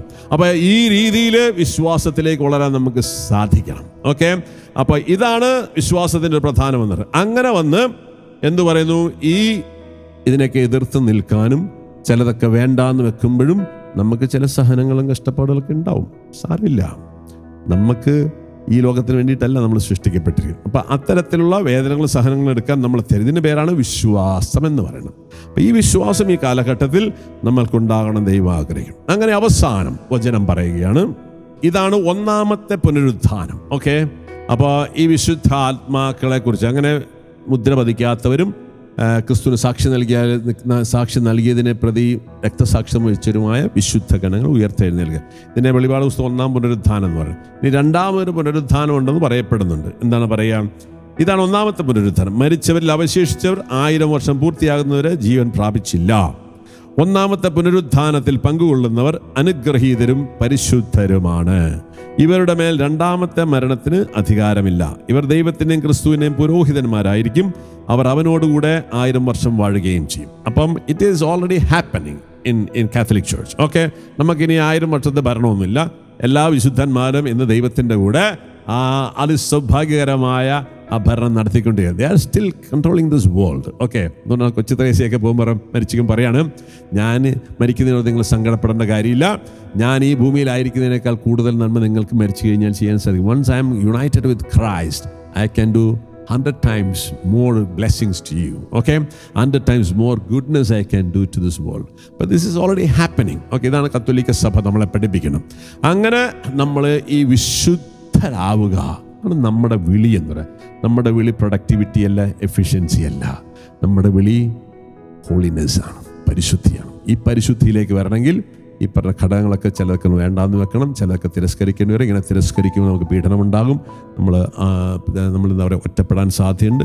ഈ സഹനങ്ങളൊക്കെ നമ്മൾ സന്തോഷത്തോടെ സ്വീകരിച്ച് ഇതെല്ലാം ആത്മാക്കളുടെ രക്ഷയ്ക്കായിട്ട് അവൻ്റെ പീഡാസഹനങ്ങളോട് ചേർത്ത് വെച്ച് നീ പ്രാർത്ഥിച്ചോ, നരകമല്ല, ശുദ്ധീകരണ സ്ഥലങ്ങൾ മുഴുവൻ കലിയാക്കപ്പെടും. അവൻ രണ്ടാമത് വരുന്നതിന് മുമ്പ് we have to clear the purgatory. Okay, ഇതാണ് നമ്മുടെ വിളി എന്ന് പറയുന്നത്. അപ്പം ഇതാണ് കത്തോലിക്ക സഭയുടെ ബ്യൂട്ടി എന്ന് പറയുന്നത്. അപ്പം ഈ വരുന്ന കാലഘട്ടത്തിലെ എല്ലാ സഹനങ്ങളും നിങ്ങൾ കാഴ്ചവെക്കണം മകളെ. അനേകം ആത്മാക്കളെ ശുദ്ധീകരണ സ്ഥലത്ത് കിടക്കണം. ആ നിത്യസൗഭാഗ്യം കിട്ടാൻ അവർക്ക് ചില കുറവുകളുണ്ട്. അവിടെ നമുക്കാണ് അവരെ സഹായിക്കാൻ പറ്റും. ഇതാണ് കത്തോലിക്ക സഭയുടെ ടീച്ചിങ്. സഭ എന്ന് പറയുന്നത് 3 പേരും കൂടിയതാണ്. അതിൽ സമരസഭയിലായിരിക്കുന്നവർക്ക് ഇന്ന് സഹന സഭയിൽ കിടക്കുന്ന ശുദ്ധീകരണ ആത്മാക്കളെ രക്ഷിക്കാൻ പറ്റും. അപ്പം നമ്മളെ സംബന്ധിച്ച് ഈ ലോകത്തിൽ ലഭിക്കുന്ന ഏത് പീഡനവും ഏത് ദുരിതവും ഏത് കഷ്ടപ്പാടും 1000കണക്കിന് 10000കണക്കിന് ആത്മാക്കളെ സ്വർഗത്തിലേക്ക് എത്തിക്കാനുള്ള ഒരു വഴിയാണ്. അപ്പോൾ ഇവിടെയാണ് സാത്താൻ ലജ്ജിച്ച് തലതാഴ്ത്തുന്നത്. ഓക്കെ, ഇവിടെയാണ് സ്നേഹം നമുക്ക് ആവശ്യമാണ്. എന്ത് വില കൊടുത്തും വെറുപ്പിനെ വൈരാഗ്യത്തെയും സ്നേഹത്താൽ കീഴ്പ്പെടുത്തണം. നമ്മളത് സ്വീകരിച്ച് സഹിച്ച് നമ്മുടെ കർത്താവ് നമ്മൾ കാണിച്ചതിൽ എല്ലാം കൊല്ലാൻ കൊണ്ടുപോകുന്ന കുഞ്ഞാടിനെ പോലെയും രോമം കത്തിരിക്കുന്ന ചെമ്മരിയാടിനെ പോലെയും അവൻ നിശബ്ദനായി എല്ലാം സ്വീകരിച്ച് ദൈവത്തിന് അർപ്പിച്ചതുപോലെ ഇന്ന് നമ്മളും ഈ പീഡനങ്ങൾ ഉണ്ടാകുമ്പോൾ ഇതെല്ലാം ദൈവകരങ്ങളിൽ സ്വീകരിച്ച് സ്നേഹത്തോടെ ഇവർക്ക് വേണ്ടി പ്രാർത്ഥിക്കുമ്പോൾ അത്ഭുതകരമായി അത്ഭുതങ്ങൾ, അനേകം പാപികൾ പിശാചിന്റെ അടിമത്തത്തിൽ നിന്ന് ആത്മാക്കൾ വിമോചിക്കപ്പെടും. ശുദ്ധീകരണ സ്ഥലത്ത് 1000കണക്കിന് കോടിക്കണക്കിന് ആത്മാക്കൾ നിത്യസൗഭാഗ്യം പ്രാപിക്കും. സോ ഒരു ക്രിസ്ത്യാനിയെ സംബന്ധിച്ച് ഈ പീഡനങ്ങളൊക്കെ നമുക്ക് അഡ്വാൻറ്റേജ് ആണ്. Okay, it is A business. അപ്പം അതുകൊണ്ട് നമ്മൾക്ക് ഇതൊന്നും ഒരു പ്രശ്നമല്ല, കാത്തിരിക്കണം. പക്ഷെ ഇതിനുള്ളൊരു മാനസിക പക്വത നമ്മൾ ഉണ്ടാക്കിയെടുക്കണം. അവിടെയാണ് നമ്മുടെ ആത്മീയതയ്ക്കൊക്കെ ചില മാറ്റം വരും. ഇങ്ങനെ എല്ലാ സുഖവും സന്തോഷവും നേടുന്നതല്ല ആത്മീയത. അതുകൊണ്ട് പരിത്യാഗത്തിൻ്റെയും ഉപേക്ഷയുടെയും ഒരു അരൂപി നമ്മൾ പ്രാക്ടീസ് ചെയ്ത് തുടങ്ങാം. അപ്പോൾ നമുക്കിതിൻ്റെ മേലെ ഇതെല്ലാം നമ്മളെ സംബന്ധിച്ച് വലിയ നേട്ടത്തിനും വലിയ അനുഗ്രഹത്തിനും സ്വർഗം നിറയ്ക്കാനുള്ള ഒരു സംവിധാനമായിട്ടിത് മാറ്റപ്പെടും. അങ്ങനെ സാത്താൻ അതിദയനീയമായി പരാജയപ്പെടും. ഓക്കെ, അവൻ ക്രിസ്തുവിനാൽ പീഡിപ്പിക്കപ്പെടുന്ന ഒരു കാര്യം മാത്രമല്ല, ക്രിസ്തുവിന്റെ ശിഷ്യന്മാരാലും അവൻ അതിദയനീയമായി പരാജയപ്പെട്ടു പോകും. So we will always win. ഇതാണ് നമ്മുടെ വിളി എന്ന് പറയുന്നത്. അങ്ങനെ അവസാനം നമ്മൾ എത്തുമ്പോൾ എന്ത് പറയാണ്? ഒരു വാക്യം കൂടി പറഞ്ഞ് നമ്മൾ അവസാനിപ്പിക്കണം. അവസാനമായി 20-ാമത്തെ അധ്യായം വെളിപാട് 20, 12, 13 വചനങ്ങൾ നമ്മളിങ്ങനെ വായിക്കുന്നുണ്ട്. മരിച്ചവരെല്ലാവരും വലിയവരും ചെറിയവരും സിംഹാസനത്തിന് മുമ്പിൽ നിൽക്കുന്നത് ഞാൻ കണ്ടു. ഗ്രന്ഥങ്ങൾ തുറക്കപ്പെട്ടു, മറ്റൊരു ഗ്രന്ഥവും തുറക്കപ്പെട്ടു, അത് ജീവന്റെ ഗ്രന്ഥമാണ്. ഗ്രന്ഥങ്ങൾ എഴുതപ്പെട്ടിരിക്കുന്ന പ്രവൃത്തികൾക്കനുസൃതം മരിച്ചവർ വിധിക്കപ്പെട്ടു. തന്നിലുണ്ടായിരുന്ന മൃതരെ സമുദ്രം വിട്ടുകൊടുത്തു, മരണവും പാതാളവും തങ്ങളിലുണ്ടായിരുന്നവരെയും വിട്ടുകൊടുത്തു. അവരെല്ലാവരും താങ്കളുടെ പ്രവൃത്തികൾക്കനുസൃതം വിധിക്കപ്പെട്ടു. മൃത്യുവും പാതാളവും അഗ്നി തടാകത്തിലേക്ക് എറിയപ്പെട്ടു. ഇതാണ് 2-ാമത്തെ മരണം, അഗ്നി തടാകം. ജീവന്റെ ഗ്രന്ഥത്തിൽ പേരെഴുതപ്പെടാത്തവരെല്ലാം അഗ്നി തടാകത്തിലേക്ക് എറിയപ്പെട്ടു. അങ്ങനെ അവസാനം മൃഗവും മൃഗത്തിൻ്റെ വ്യാജ പ്രവാചകനും അവരെ കണ്ടുവരുന്ന സർപ്പവും ഈ അഗ്നി തടാകത്തിലേക്ക് എറിയപ്പെടും. എല്ലാ മനുഷ്യരും അന്ത്യവിധിയിൽ അവരുടെ പ്രവൃത്തികൾക്കനുസരിച്ച് ഈ നരകത്തിലേക്ക് അല്ലെങ്കിൽ സ്വർഗത്തിലേക്ക് അവർ വിളിക്കപ്പെടുകയാണ്. ഓക്കെ, അതുകൊണ്ട് നമ്മളെ സംബന്ധിച്ചിടത്തോളം ജീവന്റെ ഗ്രന്ഥത്തിൽ നമ്മുടെ പേരെഴുതപ്പെടണം. ജീവഗ്രന്ഥത്തിൽ പേരെഴുതപ്പെടാനുള്ള ഏറ്റവും എളുപ്പ വഴിയാണ് ഈശോ പറഞ്ഞിട്ടുണ്ട്. 72 ശിഷ്യന്മാരെ പറഞ്ഞു വിട്ടു. അവർ പോയി തിരിച്ചു വന്നു, ഞങ്ങൾ പിശാച് പോലും ഞങ്ങൾക്ക് കീഴ്പ്പെടുന്നത് ഞങ്ങൾ കണ്ടു. പിശാച് ഞങ്ങൾ കീഴ്പ്പെടുന്നു, സ്വർഗത്തിലും പിശാച് വീഴുന്നത് ഞങ്ങൾ കണ്ടതൊക്കെ അവർ പറയാം. സാത്താൻ്റെ മേൽ അധികാരം കൊടുത്തിട്ടുണ്ട് ശിഷ്യന്മാർക്ക്. ഇന്ന് സഭയ്ക്ക് ഓൾറെഡി ഇറ്റ് ഈസ് ദെയർ. പലപ്പോഴും നമ്മളിതൊന്നും മനസ്സിലാക്കാതെ നമ്മൾ ജീവിക്കുന്ന നമ്മളൊരു കുഴപ്പം. അപ്പം ഇന്ന് നമുക്ക് ഇവൻ്റെ മേൽ ആധിപത്യമുണ്ട്. പക്ഷേ ഈ ആധിപത്യം നേടി സുവിശേഷം പ്രസംഗിച്ച് വരുന്ന ശിഷ്യന്മാരോട് ഈശോ പറയുന്നത്, സാത്താൻ നിങ്ങൾക്ക് കീഴപ്പെട്ടതിനോർത്ത് നിങ്ങൾ സന്തോഷിക്കേണ്ട, നിങ്ങളുടെ പേരുകൾ ജീവന്റെ പുസ്തകത്തിൽ എഴുതപ്പെട്ടതിനെ ഓർത്ത് സന്തോഷിക്കാം. അപ്പം നമ്മൾ സുവിശേഷ വേല, ആത്മരക്ഷ, ഇതാണ് നമ്മൾക്ക് ഈ കാലഘട്ടത്തിൽ നമ്മൾ ചെയ്യേണ്ട ഏറ്റവും പ്രധാനം. നമ്മുടെ എല്ലാ സംവിധാനങ്ങളും, നമ്മുടെ സ്കൂളുകൾ, കോളേജുകൾ, ഹോസ്പിറ്റലുകൾ, നമ്മുടെ ബിസിനസ് സ്ഥാപനങ്ങൾ, നമ്മുടെ ജോലി സ്ഥലം, നമ്മളെല്ലാ സമ്പത്തും കഴിവെല്ലാം നമ്മൾ ഈ അവസാന കാലഘട്ടങ്ങളിൽ ആത്മരക്ഷയ്ക്ക് വേണ്ടി മാറ്റിവെക്കണം. അവിടെയാണ് നമ്മുടെ പേരുകൾ സ്വർഗത്തിൽ. കഴിഞ്ഞ നാളുകളിലൊക്കെ ഒത്തിരി തോന്നിവാസങ്ങളും അബദ്ധങ്ങളും പൊട്ടത്തരങ്ങളും പാപങ്ങളൊക്കെ ചെയ്തിട്ട് ഇതിനൊക്കെയുള്ള ഏറ്റവും ശ്രേഷ്ഠമായ പരിഹാരമാണ് പാപത്തിൽ കിടക്കുന്ന ഒരു ആത്മാവിനെ രക്ഷിക്കാം. യാക്കോബ് ശ്ലീഹ നമ്മൾ പഠിപ്പിക്കുന്ന 5-ാമത്തെ അധ്യായം 19-ാമത്തെ വചനം, എൻ്റെ സഹോദരരെ, നിങ്ങളിൽ ഒരാൾ സത്യത്തിൽ നിന്ന് വ്യതിചലിക്കുകയും അവനെ വേറൊരാൾ തിരിച്ചു കൊണ്ടുവരികയും ചെയ്യുന്നെങ്കിൽ പാപിയെ തൻ്റെ തെറ്റായ മാർഗത്തിൽ നിന്ന് പിന്തിരിക്കുന്നവൻ തൻ്റെ ആത്മാവിനെ മരണത്തിൽ നിന്ന് രക്ഷിക്കുകയും തൻ്റെ നിരവധിയായ പാപങ്ങൾ തുടച്ചു മാറ്റുകയും ചെയ്യുന്നു നിങ്ങൾ അറിഞ്ഞുകൊള്ളുവിൻ. സുവിശേഷം പ്രസംഗിക്കുന്നതിൻ്റെ പാദങ്ങൾ എത്ര സുന്ദരം! ഇനിയുള്ള ഓരോ നിമിഷവും സുവിശേഷത്തിൻ്റെ പ്രഘോഷണത്തിന് വേണ്ടിയും ആത്മാക്കളുടെ രക്ഷയ്ക്ക് വേണ്ടി മാറ്റിവെക്കുക. അങ്ങനെ ജീവപുസ്തകത്തിൽ ഗ്രന്ഥത്തിൽ നിന്റെ പേരുണ്ടായിരിക്കട്ടെ. അങ്ങനെ നിത്യസൗഭാഗ്യത്തിനും ക്രിസ്തുവിൻ്റെ 2ാമത്തെ വരവിൽ അവനോടുകൂടെ നമ്മൾ ആ മഹാസൗഭാഗ്യത്തിൽ, അവൻ്റെ മഹത്വത്തിൽ പങ്കുചേരാൻ നമുക്കെല്ലാവർക്കും ഒരുങ്ങാം. അവൻ്റെ വരവിനെ നമ്മൾ ത്വരിതപ്പെടുത്തണം. എങ്ങനെ ത്വരിതപ്പെടുത്തണം? സുവിശേഷം അതിശക്തമായി നമ്മൾ പ്രഘോഷിക്കണം. നമ്മളെ എല്ലാ സംവിധാനങ്ങളും ഉപയോഗിച്ച് ഈ സത്യത്തെ ലോകത്തിന് അറിയിക്കണം. അവസാന കാലഘട്ടത്തിലാണ്, നമുക്കതിലേക്ക് ഒരുങ്ങാം. എല്ലാവരും അതിനോട് ഒരുങ്ങിയിരിക്കാം. ദൈവം അനുഗ്രഹിക്കട്ടെ. അപ്പം അതുകൊണ്ട് നമ്മൾ ഏകദേശം ഈ അന്ത്യക്രിസ്തുവിൻ്റെ സമയം കഴിഞ്ഞു. ഇനി അവസാനത്തെ ഒരു 2 ടോപ്പിക്കും കൂടിയുണ്ട്. അന്ത്യവിധി വളരെ പ്രധാനപ്പെട്ടൊരു ഘടകമാണ്. അതും കൂടി നമ്മൾ മനസ്സിലാക്കിയിട്ടായിരിക്കും നമ്മൾ സനാതന സുവിശേഷത്തിലേക്ക് കടക്കുക. ഓക്കെ, ദൈവം അനുഗ്രഹിക്കട്ടെ.